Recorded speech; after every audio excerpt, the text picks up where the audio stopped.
and I'm getting so many games to analyze, which is great, but I always have this dream to finally get through all the games at one point, but it is tough. So today I'm spending some more time to analyze your games, but first of all, maybe I should check real quick if I'm live and if you can hear and see me. Yeah, looks like I'm live. So let's get ready. All right, let me switch over to the other view. There we are. Yeah, I'm pretty much in the center. All right, so the first game is by Colin.Kone. German guy, probably his last name is Kone. He was playing with the black piece, so let me flip the board around. And then we can get right to it.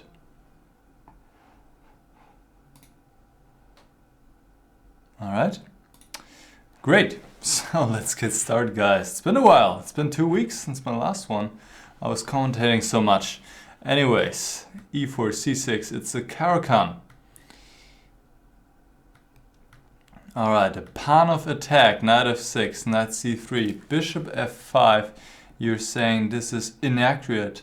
And I see I'm having the engine on, which also says bishop f5 is inaccurate. Let me switch off the engine real quick, because we're doing it the human way here in this show. All right, bishop f5, yeah, apparently queen b3 would be a slight problem here for black. In general, you have to be careful with the development of the light squared bishop in these situations, because there's always this idea queen b3 hitting both b7 and d5. So you need to be careful, or at least check how you will respond to this move. All right, your opponent missed it, and then e6, bishop e2, knight c6, castle, d takes c4. That all looks quite sensible. Bishop takes c4. We're having an isolated pawn position. Knight d5. Here, I would say just finish your development first. You know, just go bishop d6 or bishop e7, whatever you like better, and then go from there. Castle and so on. This is just a general rule of thumb. First, finish your development and then see what's happening else. You know, you don't want to move a piece twice in the opening unless there's really some point to it. Okay? I can maybe see your point here that you didn't want to allow d5 after, let's say, bishop d6. But, yeah, wouldn't be a big deal, I would say. Just e takes d5. Yeah, maybe the bishop should be placed on e7, because now white could at least give a check. Okay, let's not stay at this for too long. It just seemed a little bit surprising to me. I'm just seeing here, you know, it's interesting that the database and opening tree, I can actually scroll down. You know, it's with me the whole time, just automatically, which is pretty cool. I think they just changed that. So here you can see bishop e7 5 times played. Still in this position, still occurred in a number of games. So knight d5, and now you can see no games found for this position. All right, let's keep going. Bishop b5, a6. Once again, yeah, I don't like a6 too much, because white might take on c6 anyway. This structure is, I would say, pleasant for white, because white has this target on c6. And also, of course, there are weak squares on c5, for example.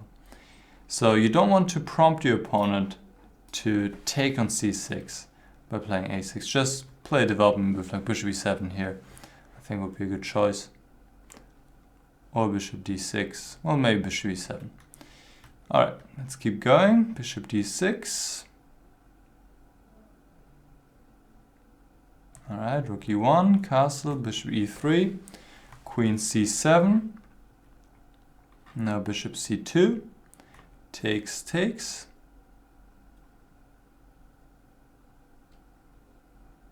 And now rook a c8.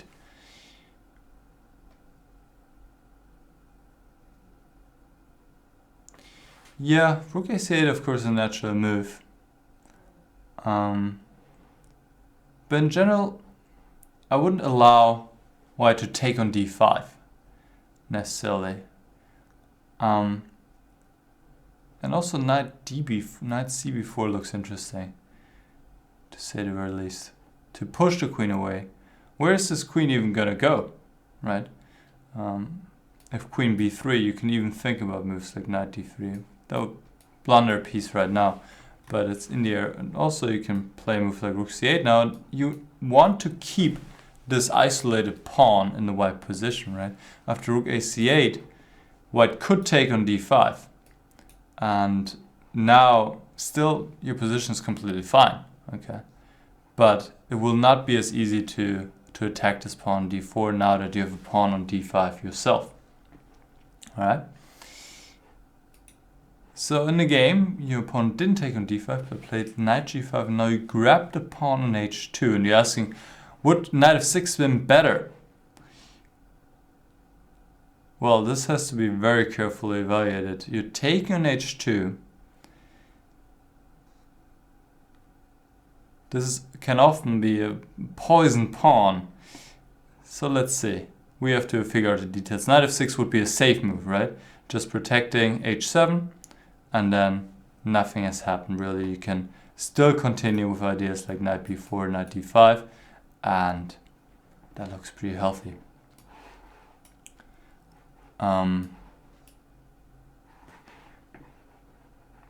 So let's see what happens here. Bishop takes h2. Now I would be more concerned with king h1 than king f1.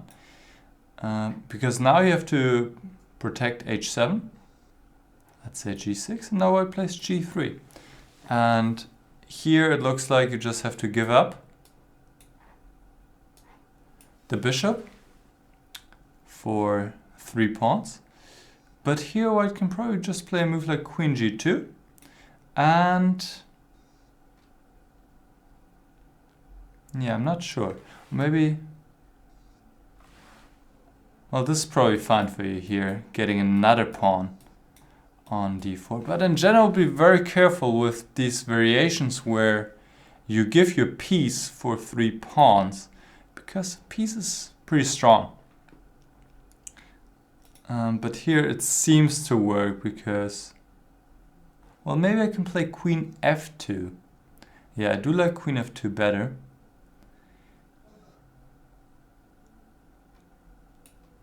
And now if takes, at least I'm keeping my d4 pawn.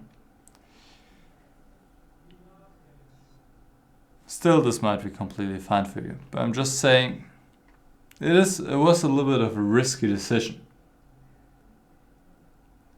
Alright? But seems to work out. Alright. King f1, knight f6, g3. Now he's giving bishop takes g3 in an accuracy. I'm not sure what else you can do. I mean, this bishop is about to get trapped. King g2. So yeah, that's pretty much leading to what we just saw, more or less.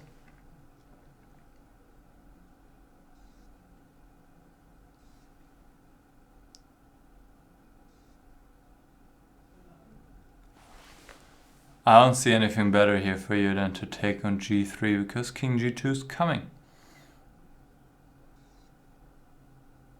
Or knight f3, really, one way or the other. White is going to get this bishop, so takes, takes, takes, bishop, queen g2, and queen takes g2, and you're saying I found the endgame to be more pleasant for me. And yeah, I can understand. You have 3 pawns against the piece, and your king is safe. it seems black is fine here. Rook fd8, rook a1, knight b4, a3, knight d5. This all looks good.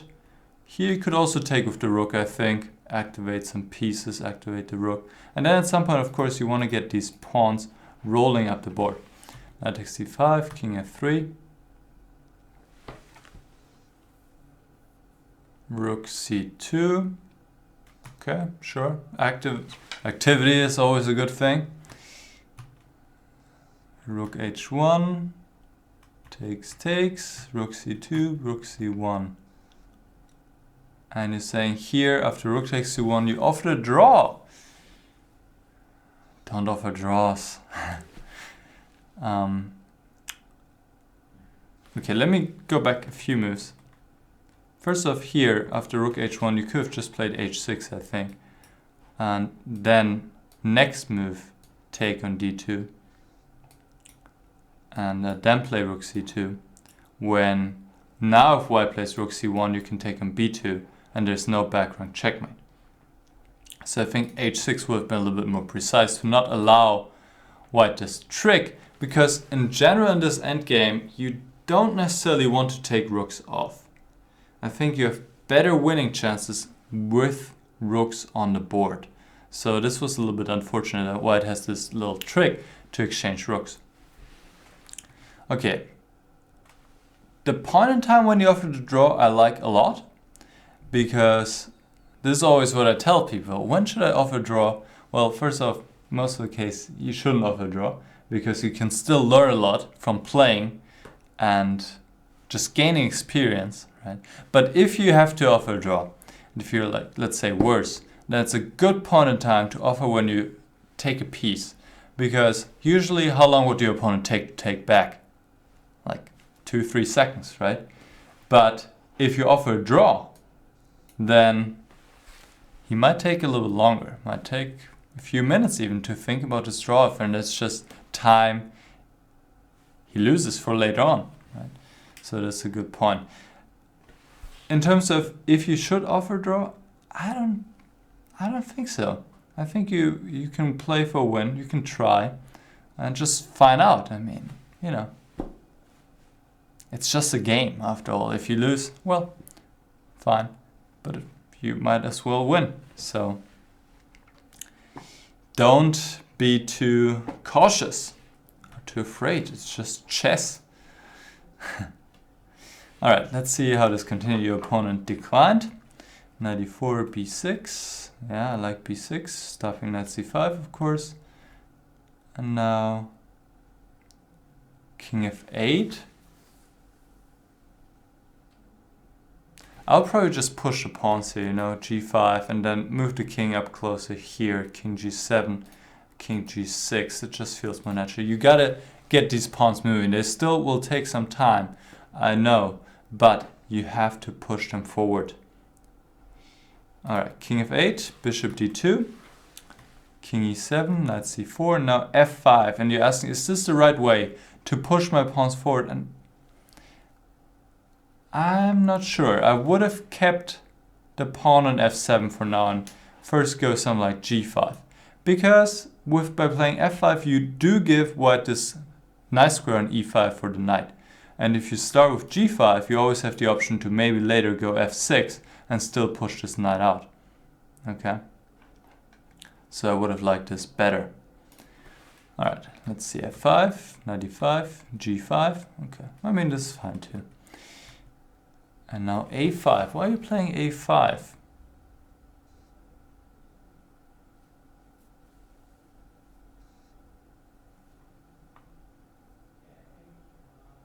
I'm not sure what you were trying to do there. I don't see any reason for you to play a5. So rather, I would look at ways to continue pushing a pawn. So king f6, maybe.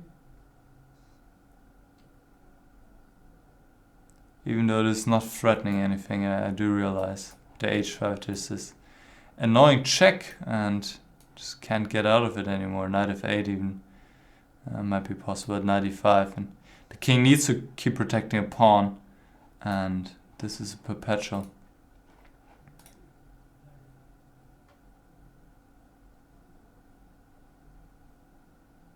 still, it feels like something else here. Maybe f4 check simply. First of all, f4 check. If king g4, then knight f6. And then, you know, just keep pushing. Gotta push those pawns. That's what it's all about. Alright. Yeah. So let's keep looking here. a5, b4, takes. Now you play king f6. Maybe f4 again here in this position. Or knight f6.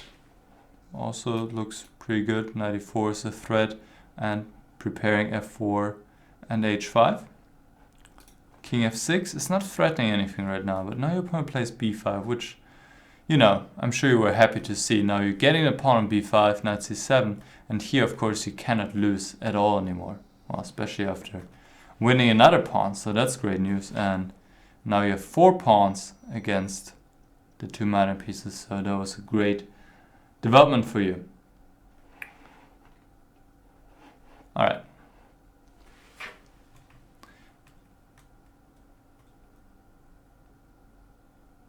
So wait, what is going on here? Oh, there's a fork, knight e2 check, very fancy. Nice. So I took on d4 and this is just too many pawns to handle now, I assume. And you managed to win this one. Yeah, I don't think we have to spend much time here. Okay, and it was soon all over. So see, you won. If your opponent had accepted the draw, well, I can tell you one thing, you would not have won this game. So I didn't notice any major difficulties for you here. Out of the opening, there were a few things I criticized a little bit, as you noticed. And then this bishop takes h2, you need to be quite careful. Calculate it carefully. Make sure, well, I'm not ending up worse, because sometimes 3 pawns can be quite sufficient, and here it looked like they were, but sometimes 3 pawns might not be sufficient. Especially, I think in many cases there's a difference between if the queens stay on the board. I feel like in many cases with the queens on the board still, the piece is usually stronger because you can't really activate the pawns because that would weaken your king too much. But in this game, as we saw, you were able to get rid of the pawns, get rid of the queens, and then the pawns were so much stronger. So that's a big difference. Alright, let's go to the next game. And it's by thomasr. And I need to turn this off again, and we're gonna go to beginning, and he was playing with the black pieces, so let's flip the board.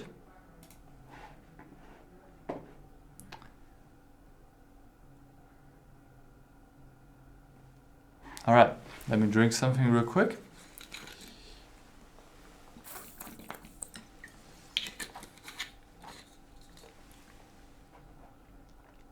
And this is a high-level online blitz game, so let's get through it by thomasr.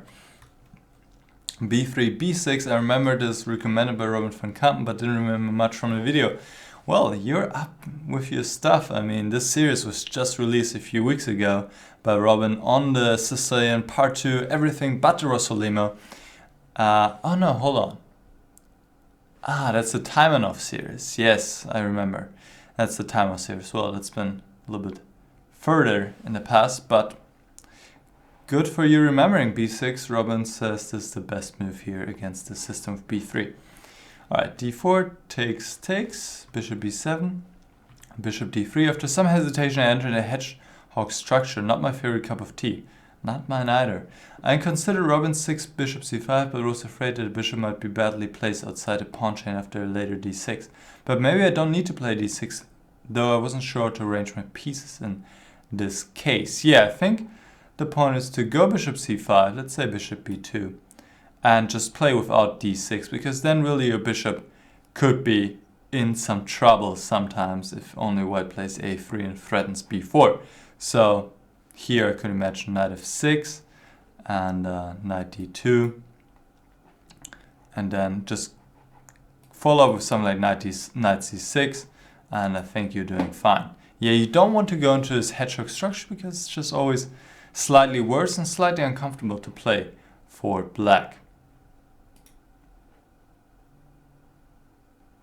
And if we're consulting the opening tree here, you can see bishop c5 is the main move. d6 has also been played, but bishop c5, and then it goes from there. And actually the line continues here after consulting my opening tree. Queen f6 is a strong move, forcing white to play c3, and then you can just go knight c6. And of course, if white needs to play c3, then the bishop is, well, right now not well placed on b2. Alright, back to the game. d6 is certainly also possible, but like you're saying as well, not your cup of tea. Just allows white to set up this Maroczy structure. Knight c3. Okay, and I like this. You're grabbing the bishop pair. Of course, you're spending some time, but at least you're getting the bishop pair. And you're saying, as a fan of this bishop pair, play this without hesitation. Maybe it wasn't yet needed as the bishop doesn't do much. No, I think that's completely fine. It still doesn't change the nature to position. White still has more space and a good grip on the center. So that gives white a little bit of an advantage. Rook e3. White has aggressive intentions on the king side. How to rearrange my pieces, keeping things under control and preparing a break. b5 seems more realistic than d5 or f5. Yeah, you know, I don't know what white is doing here. This is not a position where white has any decent attacking chance. White is not going to checkmate with the rook alone. So, okay, it is a blitz game, so obviously you can try a lot of things, but in general, in the Maroczy structures like this, there are no great attacking prospects for white against the black king. So you go knight g4 here. Yeah, I think you could also just continue with natural moves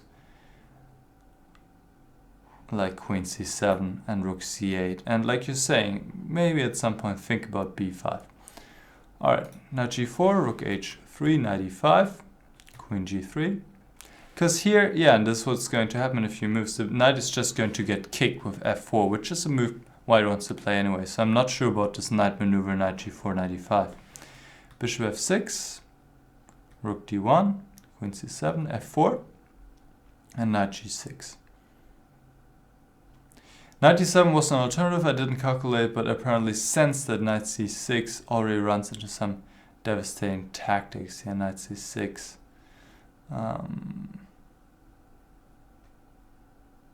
Could run into stuff, yeah. Yeah, like knight g6, keeping the knight close, helping in the defense. It's good. Knight f3, b5, yeah. Grabbing my chance. I didn't spot bishop takes e4, knight takes e4, bishop takes b2, winning a pawn, but anyways, it looks dangerous. Yeah, bishop takes e4 looks like it might have been possible. Of course, you need to check here what happens after knight e or f to g5. And you're right, I wouldn't necessarily go for this. Because now knight takes h7 is in the air, and if h6, white can take on e6. Probably this is quite fine for black. But yeah, especially in a blitz game, you want to play safe, and b5 is the typical break in these kind of structures to open up the c-file and create counterplay. So for all of you guys in the Maroczy structure, usually if black can get in b5 or d5 without making any compromises, then black is okay. So here f5 was played. Knight e5, pragmatic approach in a blitz game. E takes f5, e takes f5, queen c5, followed by queen takes f5 seems to work. Yeah, this would have been better. Even, you know, even if there's no tactical refutation of this move, queen takes d6 or rook takes d6, even then I would go for this. And why?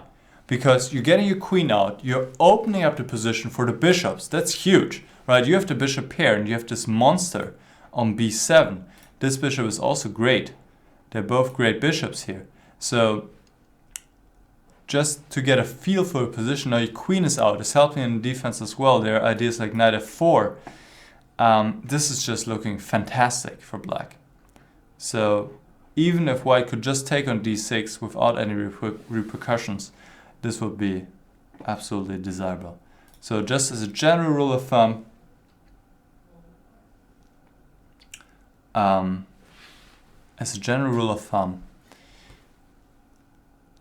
open the positions for the bishops. Bishops like the open position where diagonals are open, files are open, and they can really have the most impact. Chess castle. I don't think I will necessarily get to a game today, maybe, but you can also watch the show later, so please go to the beach and don't watch this show. I want to be at the beach right now, that's for sure. Alright, let's keep going here. Queen, so f5 knight e5 was played, c takes b5, queen b6.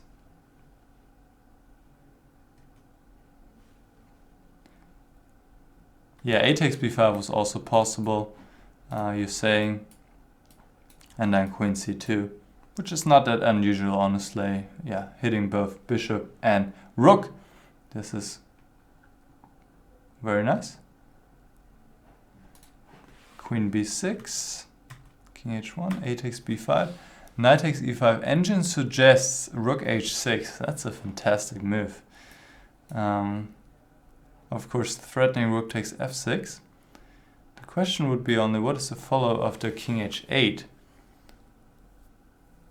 Probably white can take an f6 now and play queen h4. Something along these lines. Very nice. Yeah, this is creative play. But that didn't happen.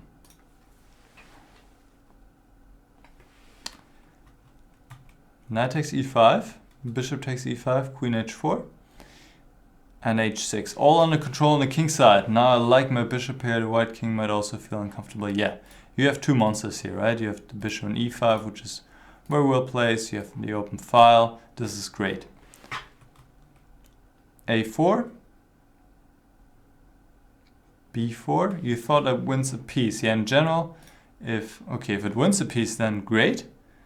But if it doesn't win a piece, okay, you're winning a pawn. I mean, that's not bad either. So in general, I was gonna say just take on a4, right? You have then there's a weakness on b3.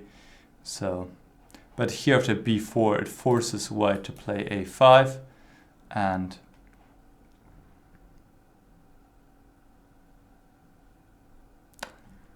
this is good enough. You're saying here bishop c1 was possible, or f6. f6. Yeah, this is just this engine moves, right? Bishop takes f6, knight d5 is the idea, I suppose. These engines are great. Always spitting out these nice moves. Now bishop takes h4, knight takes b6. And it looks like white is back in the game. Even something like rook takes d6 now, maybe knight c4 or knight d7. One of those many moves, and white is back. Or even bishop c1, with the idea to take on h6, I suppose. But this is, yeah, also very interesting. Yeah, very interesting stuff here. Takes on h6, and yeah, white is having probably a very strong attack here. Probably checkmating. Okay, but it's a blitz game, and you know, these things you can obviously miss. I wouldn't be too worried about, but then again, you always need to check what are my opponent's attacking chances. Alright, a5 takes, knight a4. Okay, now just put a queen on e5. Yeah, absolutely. Win another pawn. Takes. Knight d6, bishop d5. Here what's happening, my king won't be made, the white one might be. I have an extra pawn. Pawn is a pawn even if I cannot advance yet. Yeah, but you know, a major point you're not saying is that your bishop is huge on d5. Pointing towards the white king, pointing on this weakness is protected, and the white knight is much worse. So this is just fantastic, and probably went downhill for white pretty quickly. You're taking another pawn. King f7. Yeah, rook f8 might have been simpler. Yeah, if you're already up so much material, then just do that. Because here, you know, you still have to watch out for the two rooks. So rook f8, like you're saying, just reduce counterplay as much as possible if you can. Avoid complications, because if it's complicated, there's always a chance you might have a tactical oversight and just throws away all the work you've done earlier. So in general, if you can calm it down, exchange some more pieces, reduce potential for your opponent to create anything, then do it. Okay. General rule of thumb. If you are up material, exchange pieces. So if you're up 2 pawns, just exchange all the pieces and win the pawn game. If you're defending, if you're down material, exchange pawns. Because if, let's say you're down a piece, you manage to exchange all the pawns, that doesn't matter much anymore that you're down a piece. Right? So that's the general guideline. Alright, let's keep going. b3, check. Takes on g7 and b2. Bishop c6 was winning. Yeah, that's what I'm talking about, right? Now suddenly the position is much more unclear again. You need to watch out possibly for any checkmates or anything like that. Bishop c6 was winning. How to spot such a move with now really seconds remaining? Well, you know, sometimes you don't. Sometimes you just don't.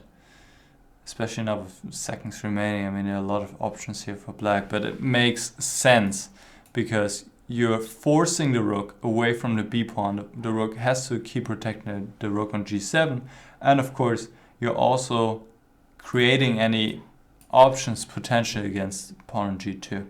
So I think it makes a lot of sense. b2 also makes sense, but it's a little bit slow. And yeah, now rook h7. And now there's a checkmate threat. And this ended in a draw. Mixed feelings about this game. It was fun, and before consulting engines, I was reasonably proud of my play. Couldn't do much better at the classical time control. I think you could do much better at classical time control. But failed to finish it off. Credit to my opponent for being resourceful in objectively dead lost position. But yeah, like we already both kind of noticed, you allowed your opponent back into the game, right? So it seems really that in this moment, if you go rook f8 instead of king f7, you're exchanging a pair of rooks. White has to do that because there's still a threat of rook a1. So you exchange a pair of rooks, and then there's no counterplay anymore, right? So that's, I think, the huge takeaway from the splits game. Other than that, I think pretty decent game.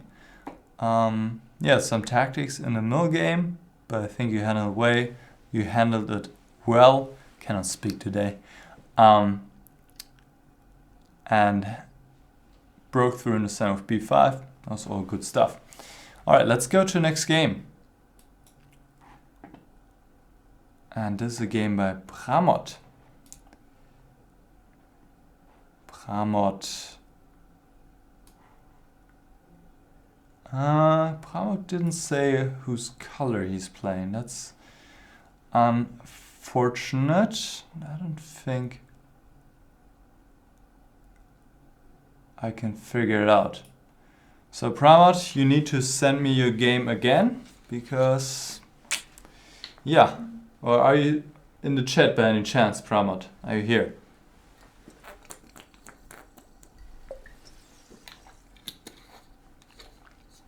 Because obviously, I don't want to guess and I don't want to do both white and black.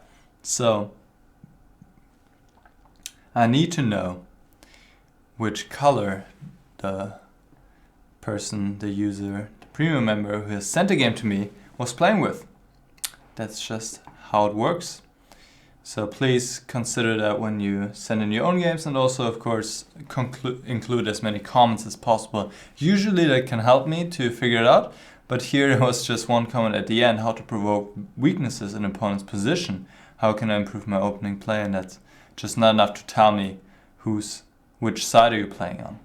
Alright, so probably please send me that again. Maybe include some more comments, some more questions, so I can better give you feedback. Alright. We have the game by Homer J. And let me go into settings to turn off the computer analysis first of all. And Homer's doing it great. He's saying, I was playing with black. That's how I like it. So this is a classical game, a league game. I would be happy to hear ideas and strategies to find plans and to hear about how to evaluate positions. So let me just flip around the board real quick and we can get started. Homer. Alright. And Miktal, I don't know if I'll get to your game today. I assume since you played against King Crusher yesterday, I believe. Probably won't get to it because there have been a lot of people who submitted their games earlier than you, and I'm kind of going in a chronological order. At least I'm trying to. It's kind of tricky. Anyways, let's get to this game. It is the Sicilian, it is the Najdorf, and bishop d3 is his sideline. He says, I haven't expected this. Which ideas behind this move and what to play best against it?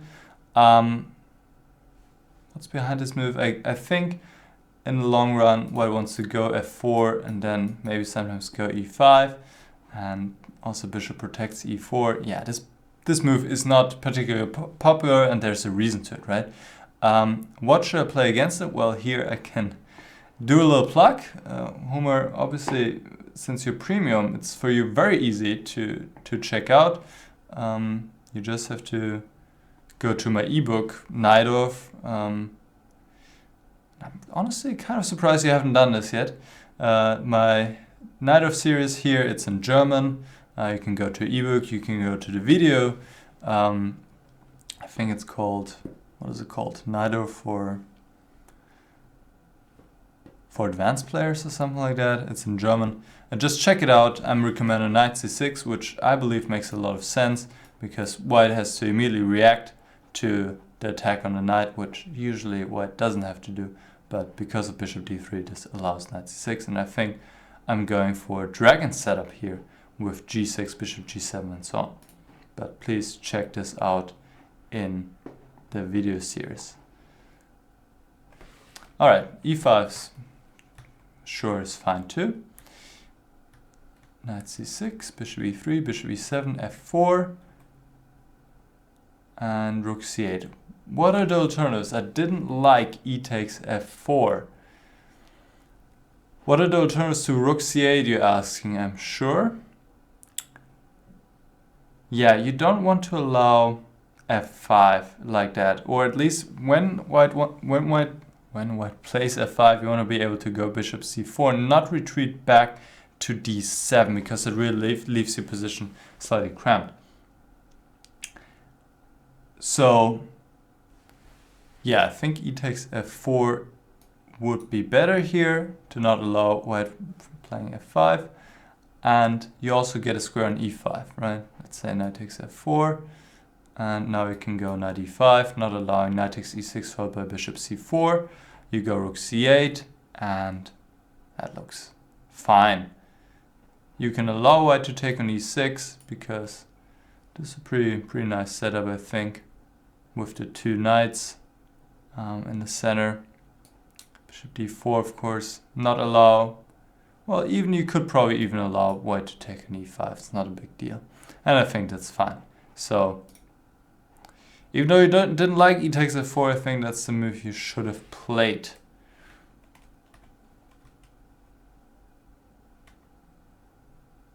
Okay, let's keep going. Rook c8.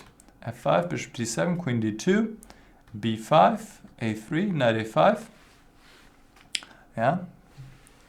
Threatening knight c4, b3. And now bishop c6.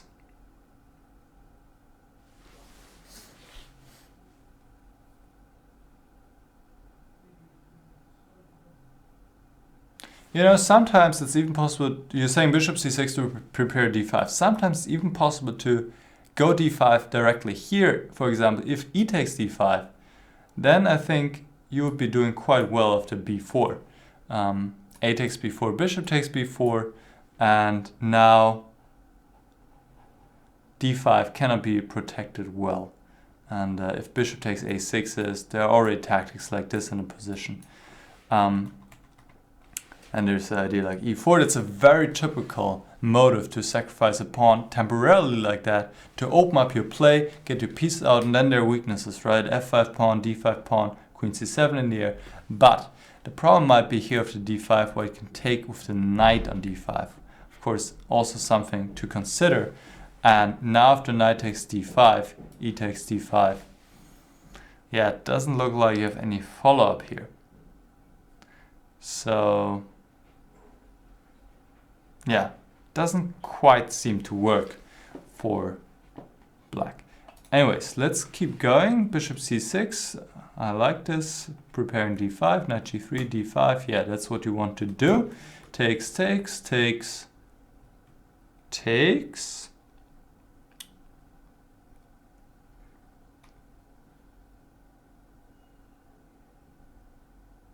Yeah, I was just wondering if queen takes d5 is an option at all. But of course white could play bishop e4 as well as probably take on a5 as well.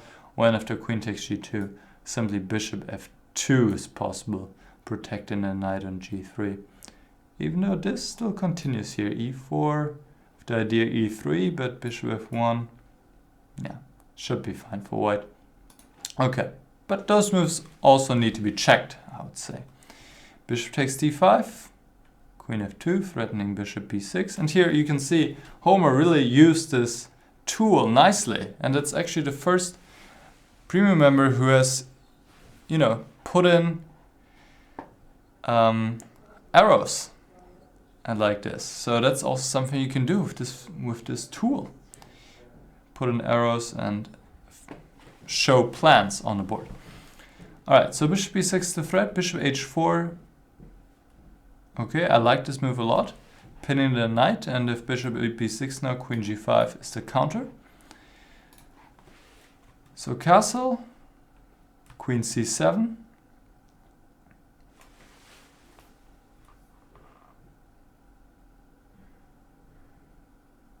Yeah, I'm not. So why queen c7? Why not just castle? You know, I like to finish the development if possible. So, unless there's anything wrong with this move, I don't see anything wrong with it, then I think you should have just castled for now. You know, finish your development first before you do any other stuff.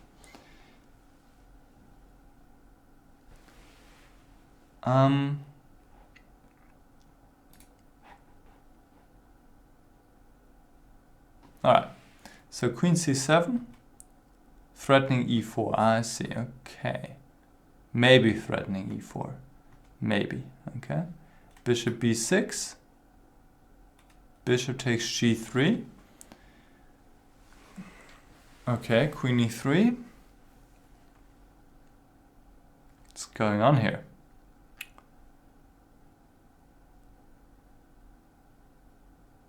Alright, queen c6, bishop takes a5.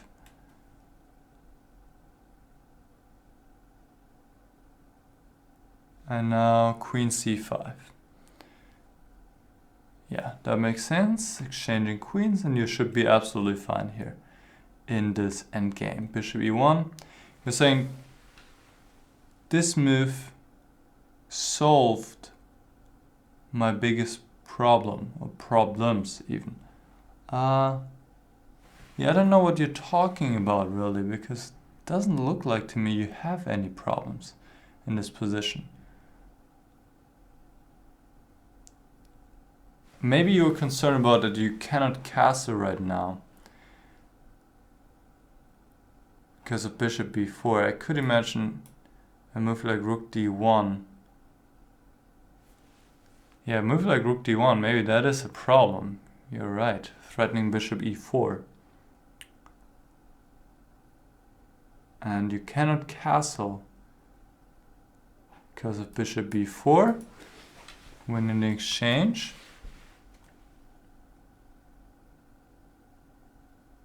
Yeah, that would have been a very strong move. Maybe bishop h4 is necessary to cover the d8 square. But even here white can win a pawn, for example bishop b4 and bishop takes b5. Yeah, so let's go back a little bit. That means this whole operation was not good for you. And where did it start? Here bishop b6. Bishop takes g3, queen e3. So this seems to be all more or less forced. Here, of course, you could play a different move. But my feeling is that these problems were unnecessary and they're all originated from you not finishing your development, not castling at this point. Yeah, because yeah, here bishop b6 would not be a problem. Once again, you have queen g5. So I think it all originated here, and then you still have to solve this issue of your king, and in the end game, it just looks like white is doing very well after rook d1. So you're right, at bishop e1 was good for you. So takes, f6, now you're doing great, of course. Nice bishop and good structure. This is perfect. Rook f4, king f7. Which strategies can I follow here? I couldn't find a clear plan.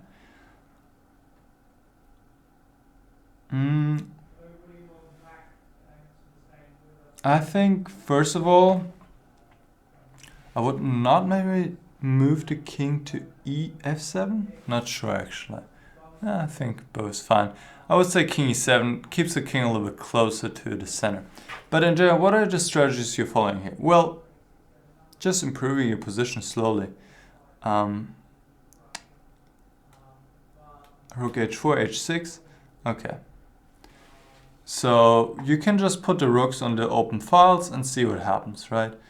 And you know, something like rook d8, rook c3. But for now, of course, you need to react a little bit to white's play. So white is going a4. Now rook hc8. Yeah, this whole operation again, let me see. Let me go back a few moves. Okay, f6, rook f4 was, I think, a good plan by him to have this idea of going a4.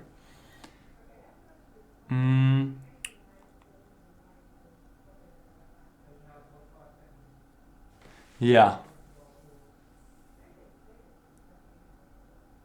So somehow I would rather like this king closer to the queen side. King d7 maybe here. Let's say rook h4 now. Just have this king closer over here, protecting the pawn on b5, because the king on f7 is not doing anything. So yeah, then again you might have a problem with rook g4, where it also kind of puts you passive at the moment. So yeah, probably you don't have an advantage because the white rook is quite annoying. Okay, let's see how this goes. Takes, rook h8, takes, rook e2, bishop b7, rook g4, c7, king f2, e4. Well, you're asking, is it better to keep this passed pawn? Yeah, unless you're getting something for it in return right now, like it's improving your position significantly, absolutely, please keep this protected passed pawn on e5. So, are you getting something here? No. The game ended a draw shortly after, so absolutely keep this pawn. Just do something like this. I mean, if you want to keep playing here. Of course, it's not easy anyway, because you have this weakness on b5. But if you want to keep playing, you need to get your king over here to the queen side. Yeah. Something like king e8, you know. King d8. Slowly try to make progress. Just try to see what happens. Position is equal. And in fact, you also need to watch out for moves like b4. Yeah, it's just there's nothing here really. Let's be honest. Which surprises me because when I first looked at this endgame, I thought that you would have a nice edge here after f6. But yeah, probably because white can create this counterplay with a4. This rook f4 is quite nice. Maybe here you have one move time to do something right here, but no. It's not enough time.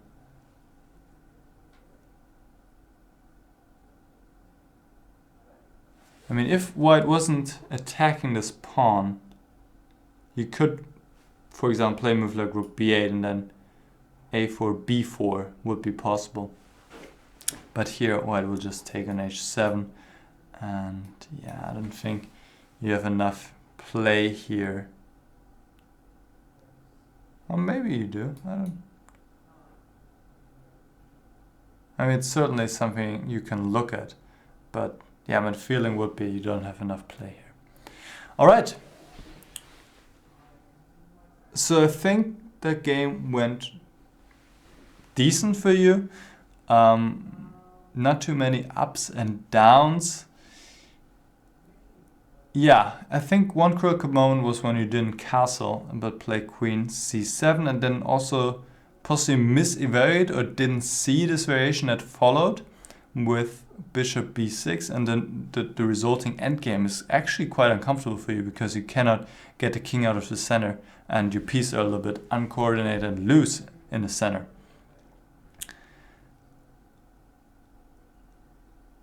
But other than that, plans you asked for, I think, and how to evaluate the position. Yeah, I mean, if that was a perfect world and you could not, and white didn't have this play with the rook and on the queen side. So let's say here you would have time, you could, put your bishop on better squares, put your rook on better squares, play rook d8, have ideas, bishop takes b3 or something like that, just create pressure on the open files, then you would have an edge. But of course white was active as well and nothing to do. Alright, let's go to next game. Thanks to Homer J for sending this in. Let me drink something real quick.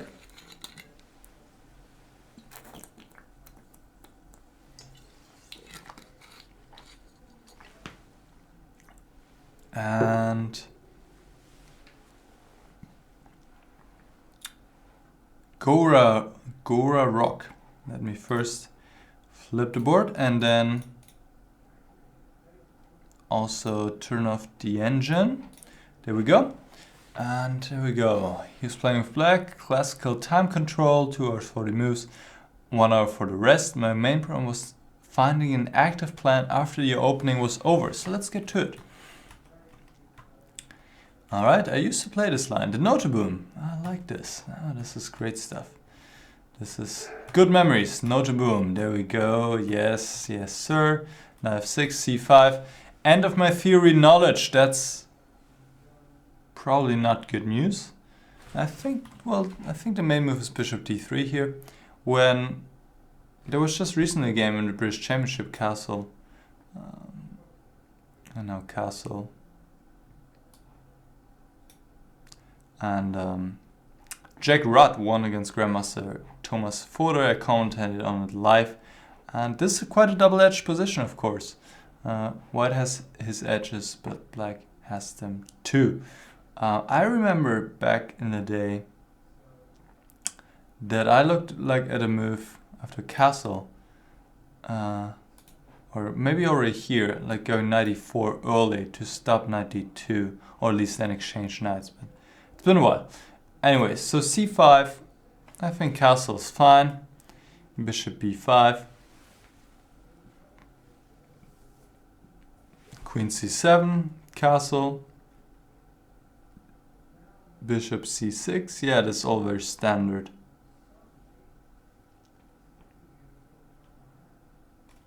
Okay, I think this is all normal stuff here. Knight e4, absolutely. Rook fc1. What are possible active plans for black? Well, I know in many lines there are ideas to even attack the white king. Here, with this exchange lurking of the light squared bishops, probably not that easy to do. But in general, yeah, what you're doing here, I think, is fine. Installing a light squared blockade.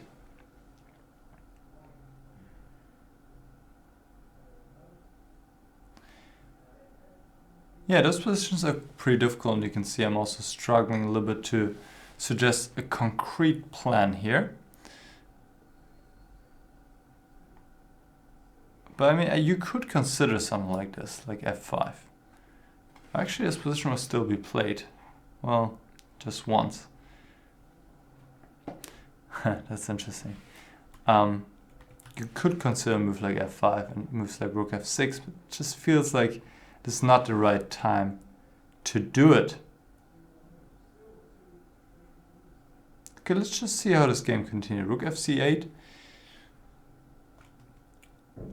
Knight e1. f5. Now weakening e6, but I didn't want to allow f3, e4, d5. Yeah, probably you always need to play f5, so might as well play it here. Might as well play it here. Yeah. Or alternatively, what about knight f6 here? No. Maybe bishop takes a4 and then knight f6. And the idea is quite simple. Get a knight to, not to c5, but to c3. That could be also possible. Looks like a decent plan to me here.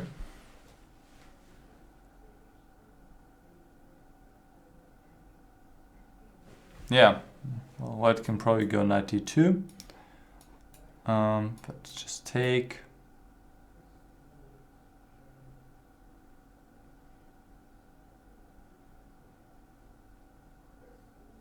Yeah. This seems okay for black, even though, of course, still difficult to make progress.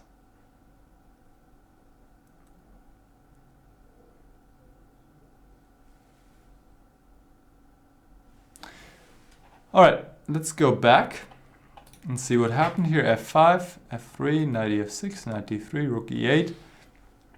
Corrects rook c4, supporting e6 and opening the e-file in the future is also possible. Okay, that works. Rook e1, king h8, queen c2. What should I have played here? The pieces are all well placed. Yeah, queen b7 looks like a completely normal move, honestly.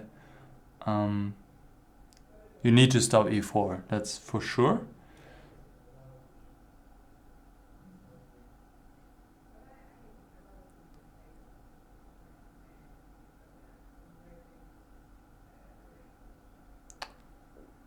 Also, I'm noticing sometimes it could be the idea to take on a4, and if rook takes a4, knight b6 might be possible. Just this motive in the position, the pin on the c-file. Of course, white can also take with the queen.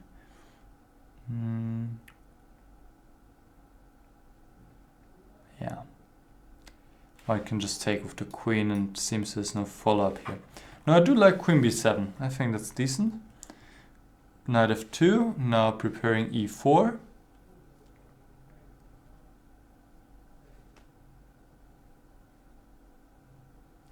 And what about e5 here? Oh, the f5 pawn is hanging, but otherwise that would be desirable to go e5, and maybe you can still go e5. Maybe first bishop takes a4. Now, if queen takes a4, oh, there's c6 in the position now. Well, that is annoying. So let me see e5 immediately, then probably white can take on c6 first, and then take on f5. But even here, now, you know, if these pawns are rolling, then I think you're doing well. Maybe even take on d4 first, and then play a4. And this would be quite nice for black. So this is always the tricky part, right? If these pawns roll, then black is getting good plays. And if queen takes f5 immediately here, then just e takes d4, and white cannot take with the pawn, because in the end the bishop would hang on a4. So white has to take with the bishop. And that's what I was wondering about, because if white has to split it up like that, it's an achievement certainly. Question is if there's any follow-up. Maybe here bishop takes a4, rook takes a4, and queen b5. And the point is that if now rook ea1, if this rook moves, then you can just push a4 and go from there. But if rook ea1, you have this idea again, knight b6. This time on the pin is on the 5th rank. And then go a4 or b3 here even, and this is looking absolutely fantastic, right? If these pawns get moving, if you can break the blockade, it's huge. It's great, right?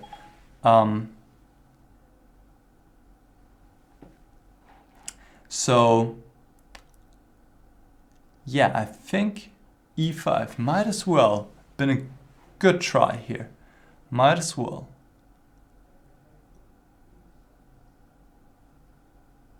Yeah, I think I would have liked this move.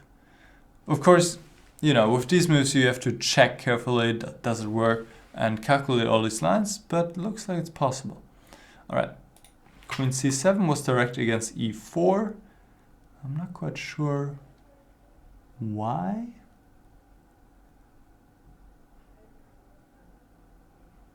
Probably to answer with e5 in the end, but I don't know. Oh yeah, you're saying e5 then, but that would be also possible with the queen on b7, because you're supporting e5 already sufficiently. Oh, okay, but you're not. Okay, I see. The point is that after d5, now the pawn c5 is hanging after bishop takes a4, which is not the case with the queen on b7. So I'm seeing your point. All right, nice prophylactic thinking. Takes, queen a4, knight b8. Okay, knight d3, takes, knight c6.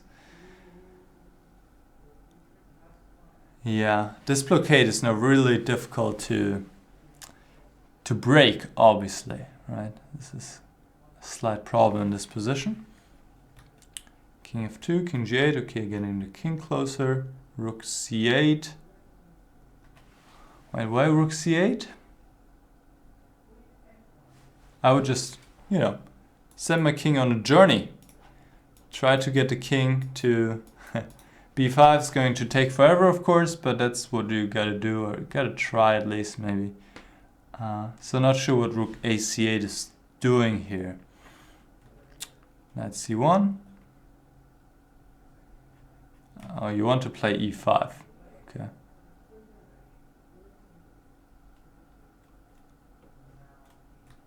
But again, it just looks like you're losing the pawn on a5 now. E takes d4, knight takes d4, knight e5, king e2, rook takes e5, rook takes a5. Yeah, and this looks pretty nice for white. So if we're going back, I think starting with this move rook ac8, maybe that's the wrong way to go. So you rather want to do something like this. Just king f7, and if knight c1, if white plays this plan, just go rook a6, and knight b3, rook c8. Okay, and of course white is also going to bring the king. Yeah, and I do agree, it is looking a little bit uncomfortable here, king coming into c4, of course. Yeah, I think in general this endgame, yeah, something went wrong earlier. Because this is really not a great endgame. Because now you have massive problems. At least it feels like. Maybe you can hold somehow, but you're never going to win, and it's just going to be a lot of suffering. So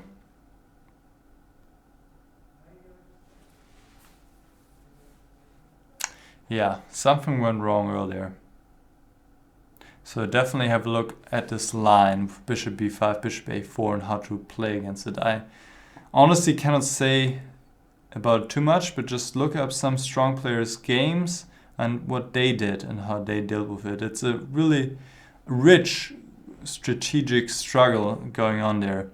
And of course yields good winning chance for black as well, but it can also be quite risky and lead to positions where, yeah, you end up in an endgame which is just worse. Okay. Knight c4, you're saying, would have been the right move order. Yeah, absolutely. You're protecting a pawn. Yeah. That would have been nice. So white probably messed up here as well somewhere. But yeah, knight c4 first. Okay, what happened here? Takes, knight c4, rook b5. Well, this is also completely fine for you, of course. Should be, yeah? So white has messed up. I think, yeah, here maybe just e takes d4 and then take an a5, the next move. Looks pretty good for white. So rook b5, here if knight takes b2, there's rook takes b4, and unfortunately trapping the knight. So rook takes e3. Also knight takes e3 looks quite possible, yeah?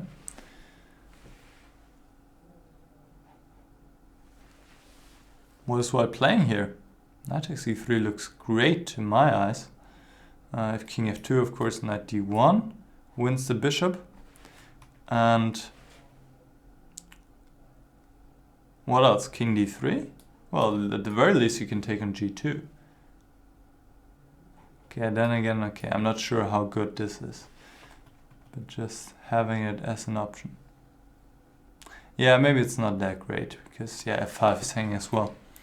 Alright, rook takes e3, king f2, rook d3, takes, now takes f5, rook d2 check, king e3, and knight d5 check.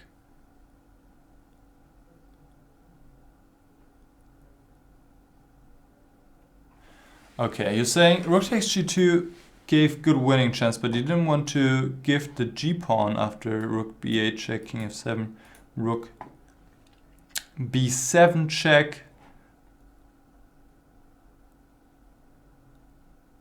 Okay.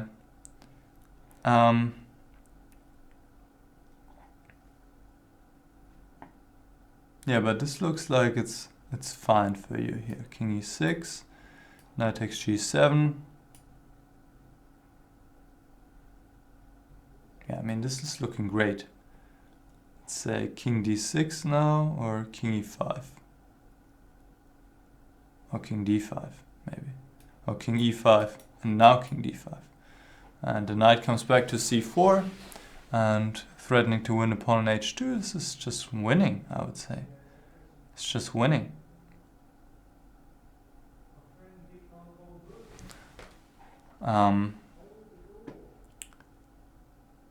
Yeah. Well, then we have to check this endgame, which is about to arise, which also looks good, but you have a problem with the knights, and that they will be protecting each other. I see. Yeah, this is always, for all of you out there, this is always a problematic setup. The knights on d3 and b4 protecting each other, that's great, but neither one can move, because if neither one moves, knight is lost, right? So yeah, this is very unfortunate. King f7, f4, king e6, g3, and you're asking, is there any realistic winning plan? Now you're just taking on f4 and it's petering out to draw pretty quickly. Unfortunately, this endgame is equal.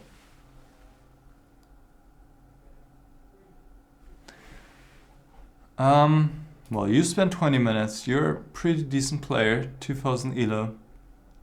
You didn't find a way. I don't think I'll find a way here with matters of seconds, more or less. Well, the only thing I can say is obviously try to bring the king to c5. That's all. So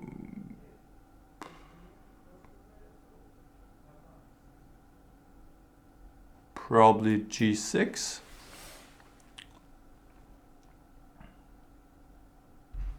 Okay, what is white going to do? Let's say move like h4. Just push some pawns forward. Now king d6. And probably still f5. Okay, but you can take and play king c5. You still have this pawn. And white will still take some time to exchange this pawn. Yeah, okay, white can play g4, but at least now you can move the knight. And there we go.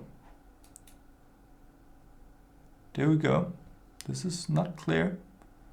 Knight d5 check first of all. And then something like knight f7 here. This is not over yet. In either case, you're never going to lose here. So I'm not sure what you were afraid of by just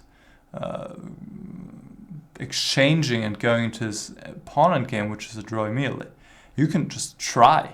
I mean, you're never going to lose. You don't have any risk, so just try and see what happens, right? You didn't say what you didn't like about g6, but it's in either case, it's a better try than just giving a draw immediately, right? I mean, that's obvious, surely.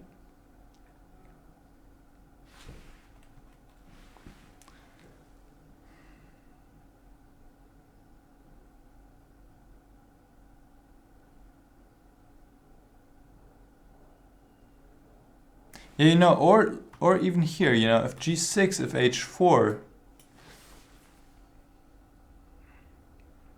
you know, now suddenly this might be winning.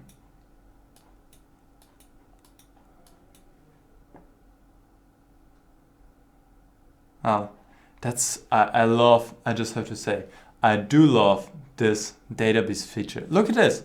Now it just tells me there was a game between Christoph Klein and Ten Hagen Jurik, where this exact same endgame also rose the same position. There was a draw, which is surprising to me a little bit because I see the draw here. Yeah, it's king e4, king f6, and then h5 is the move to draw. Yeah, if white was to play king f3, then king f5, even here still h5. It's just unfortunate, you know, pawns on the edge of the board are, they're a curse, really. But anyways, okay, so this pawn game wouldn't be winning, but at least you try. You know, you go g6, king d6, king c5, and then see what happens. Just see what happens. All right. Thanks for sending this in. 10 minutes, so we'll do, or 15, let's say, because I started a little bit late. I want to do 15 1.5 hours. And yeah, this is the game by Chess Castle. I don't know if Chess Castle is still here, or hopefully he went to the beach, but I will check out his game now. And then we can call it a day. Alright, let me... Chess Castle, did you say which color you're playing? No, Chess Castle, you didn't say. Chess Castle, did he write in the chat by any chance? Chess Castle.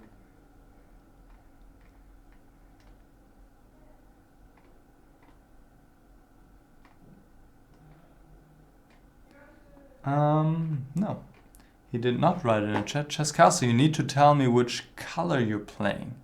I cannot just guess it, so please include the color you're playing, any questions you might have, so I can, well,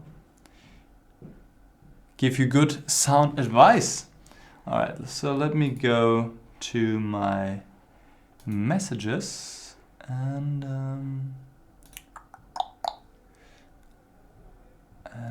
choose one there. Let me drink something.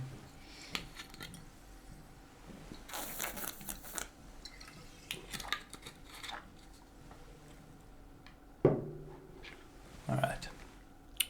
Let's see where we are.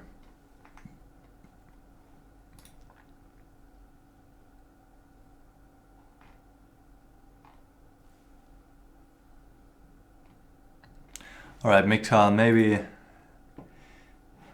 is time for your game. I'm seeing you really only want to talk about the final position mostly, which is right here.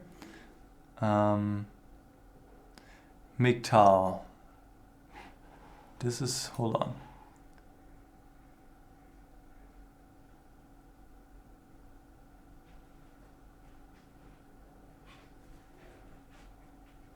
Miktal, you didn't send me an invite, or did you? You just sent me a link to the game. That's not how we can do this. Well, we can, but that's not how it's supposed to go. So please send me an invitation to through the link. Yeah, Dover Beach. Maybe I can get to your game then. So yeah, please, Miktal, send me or share the link with me through a message, or send me an invitation through the broadcast feature. That's how it's done. All right. Dover Beach. Let's see. Is this a quick game or is this a long game? That's the question. That's fairly sized. Is that an expression? All right, Dover Beach. Let's get to it. But Dover Beach, you need to let me know. Oh, I think I can tell if you're white or black. You're playing with the white pieces. So let me switch over. There we go. And C4. And then let's get to it. It's the English. Knight f6, g3, d5, takes. Bishop g2, knight b6, knight f3, knight c6. This is all standard theory. Bishop e6, a little bit unusual. As a general rule of thumb, just the basics, okay? Develop the king side first, or at least the side you're castling to. And this is not a criticism for Dover Beach, because he's playing with the white piece, but just as a general rule of thumb, when you're playing, just develop your king side first. So here bishop e7 and then castle, and then you can still think about your queen side. So just something I noticed right here. Alright, d3, bishop e7, b3. This is unusual, certainly. You're asking, should we be playing bishop d2 or a3 instead? Yes, absolutely. I think the standard plan is to go either rook b1 or a3 here. immediately, then push b4, and then you can still put the bishop on b2. You're just taking more space, right? So that's important. And you have maybe the option later to go b5. And Mick, you need to send the link to my profile, but I'm sorry, we won't get to it today, so maybe next time we can just get to it. So yeah, just a3, b4, bishop b2, and so on. That's the standard way of going about it. Just gives you more space. Alright, b3, f6, bishop b2, queen d7, rook e1. Yeah, now look at this. If black castles now, you would be more prepared, so if you had played a3 and b4, of course. But now it will take some more time, a few more moves to get those pawns rolling and attack the black king. Alright, rook c1, king b8, knight e4. So it is a dragon here, right? Am I seeing this right? A reverse dragon? Interesting. But yeah, you see this b3, bishop b2 looks a little bit silly now. The bishop is not doing anything on this long diagonal.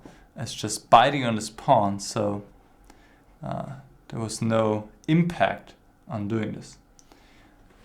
Alright, g5, knight c5, takes, bishop d5. Now queen d2, I quite like. h5, rook ec1.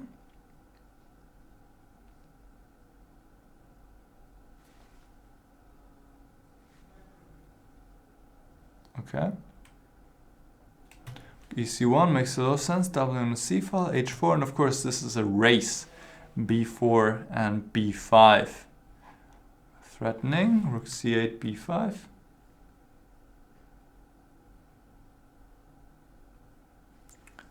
And now knight e7 was played. And tactics, hold on, knight takes e5.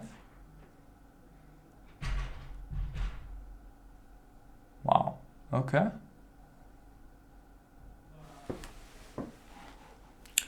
Very interesting, knight takes e5.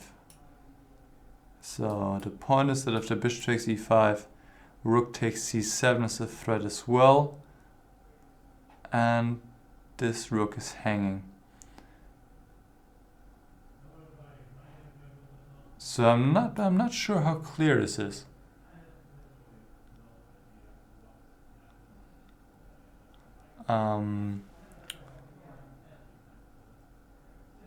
Rook takes c7, rook takes c7, rook takes c7. This is craziness. But it looks pretty good for white with all the pawns, certainly. And taking on g2 next move.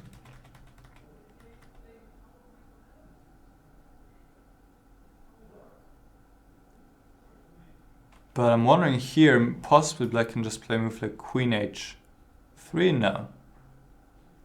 Maybe, but this would give white too much material. Doesn't seem to work. No. Yeah, knight takes e5 looks like a very nice tactical blow here. Well done. Looks like strong. So black played queen e6, but now you've just won a pawn. I want to eliminate his main attacker and gain the light squares. So you're taking on d5. Yeah, I would have certainly liked e4 better because, okay. Oh, you're taking off the rook on d5. Oh, I thought you took off the bishop. This is maybe not necessary. Yeah, what if you just play e4? Yeah, I like e4. Okay, we need to check this, of course. But this should be great with the two bishops now really shining. And yeah, it's important to keep this bishop to defend the king. Yeah. Now something like queen e2, it doesn't really matter. I mean, you have full control here. Maybe even a4 looks fantastic going a5. And if bishop takes a2, well, now you can just move the knight. And, or maybe even do something like rook a1. Point being that after f takes e5, you can just go queen a5. And you will regain the bishop, because otherwise queen takes a7. So I think that's a little bit too ambitious here, rook takes d5, was just not necessary. Of course, these exchange sacrifices, positional exchange sacrifices, look great, or are very common, but it just didn't seem necessary here. e4, like you're pointing out yourself, and yeah, bishop takes a2, queen a5 might be even more precise to start with, and you're getting some play on the a file as well. We shouldn't forget that, right? This looks absolutely fantastic. And chess castle, I want to get to your game, but you didn't say which color you are, so I didn't get to it. So please send me that game again, or change your analysis. And you can also include some questions and comments, so I can give you better feedback. All right, let's keep focusing on this game. Knight takes d5, knight f3.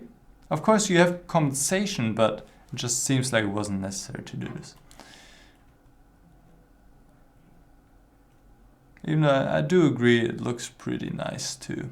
Yeah, queen a5 is nice, knight c6 in the air now, and that actually happens right here. Takes, queen c8, bishop takes d5.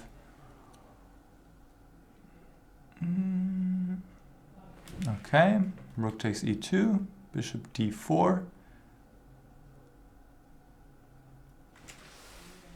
Yeah, this looks like a very nice position now of the two bishops.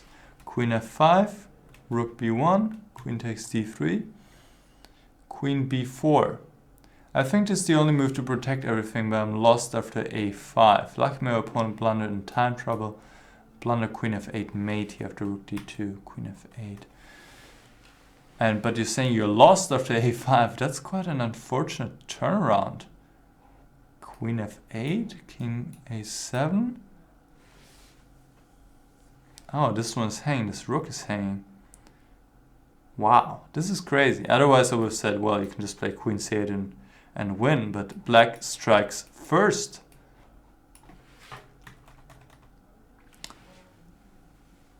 And yeah, there's this checkmate threat. Simply queen d1, queen h1. Double attack right now. Bishop takes b6 doesn't help. It's all too slow. What is this? Is this possible? Man, that would be, you have to say that would be beautiful. Oh no, it doesn't work on multiple levels. You know what I want to do? I want to get a knight here, but I cannot even get a knight because it's auto promote. I want to get a knight and then king a6, rook takes b6, but even after c8 knight, black can just play king b8, and also here queen takes d5 would also work because there's no follow-up here. Very sad, very sad. So yeah, like you're saying, a5 just seems to win for black. So that should not have happened. So let's rewind a little bit.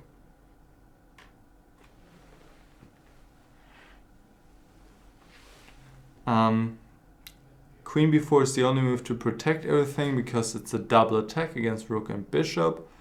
So that makes a lot of sense. So then here, was there anything besides rook b1? Queen a6 probably, simply, yeah? Queen a6. At least you're not losing. Threatening queen b7. And black has to go back, queen c8. And now queen b5. And if now queen f5, now at least you could play rook b1, defend pawn d3.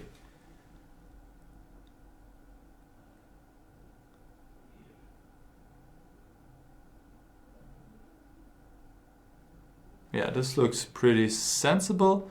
Or, hold on. Here also queen c5 maybe?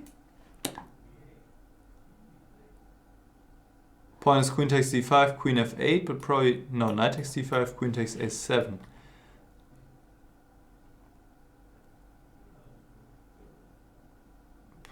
I mean, this is all pretty complicated. I don't need to tell you this. Miktal asks, why not bishop e4? I'm not sure where.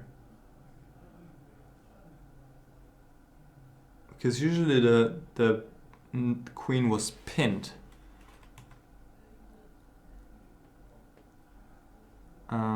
In this position, for example, of course, the bishop is pinned.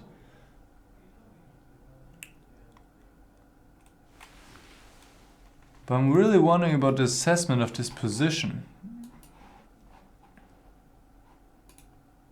But it just feels to me like you lost a little bit of control. I mean, here your position looks fabulous. And knight c6 very tempting indeed. But maybe not necessary.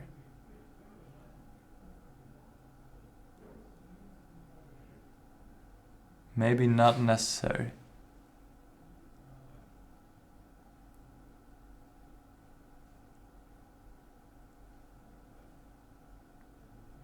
Then again, there's no obvious move here either to continue.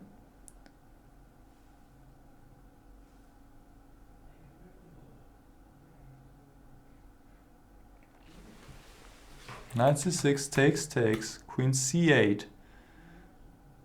Yeah, the knight on b6 just keeping everything together. Rook takes e2. And yeah, this all seems rather forced. And here, yeah, I would say queen c5. But queen c5, probably black can just play a move like rook e8. And now there's still this problem with the bishop. So that doesn't really work. So queen a6, queen c8, and okay, at the very least you have a draw here. But here after queen f5, maybe now rook b1.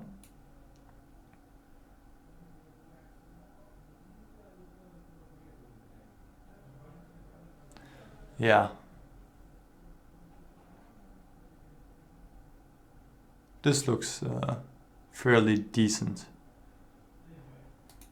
Rook h8, but still not sure if this is winning for white. Because really black has a lot of threats on his own. I mean, right now you cover everything, but whenever you move something, it feels like something's hanging. Azur Mist is saying rook c6. That's interesting. Here, rook c6. Yeah, but, you know, it's a nice move, but it doesn't threaten anything, I think. It doesn't look like it's threatening anything. Of course, black's not going to take. That would be just not good, because of checkmate. But no threat for white.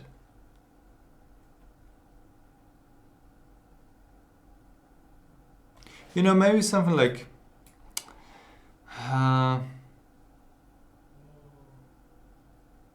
maybe really just a slow move like e3, as weird as it looks like. Now maybe threatening knight c6 next move, also having ideas like knight b3, knight c5, and just keeping it stable, keeping it solid, and black's not having much counterplay. Really, by playing knight c6, it feels like to me you're giving black the option to have counterplay, and the position becomes more complicated. Of course, optically, it looks very nice, but just turned out to be not that convincing. The attack doesn't break through, and then you were a little bit lucky that you were able to win this in the end. But great game. I mean, I really liked it. Nice exchange sacrifice, even though there we said e4 might have been just a risk-free or at least material saving option. Let's put it like that. Yeah, then we also said in the opening you could play with a3 and b4. That's the standard way to go about it. But nice game. Thanks for sending it in. I hope all the other viewers also took something away from it. All right, that was a little bit more than 1.5 hours. I got through some games. Of course, as always, not as many as I wanted to cover, but I hope you got some gems out of there and took something away. Let me put this on full screen. So for the future, yeah, keep in mind, please, to put in which color you're playing and include comments, include questions. That's always much appreciated and just helps me to give you much better feedback if I know exactly what you want to know, what you want to improve on, where you think you're having difficulties in your game. All right, I hope you have a great rest of the evening, and also you can check out the British Championship coverage still going on with, I think, Jan and Lawrence right now. So the dream team in action. So you can go over there right now to check that out. All right. Goodbye, guys. See you.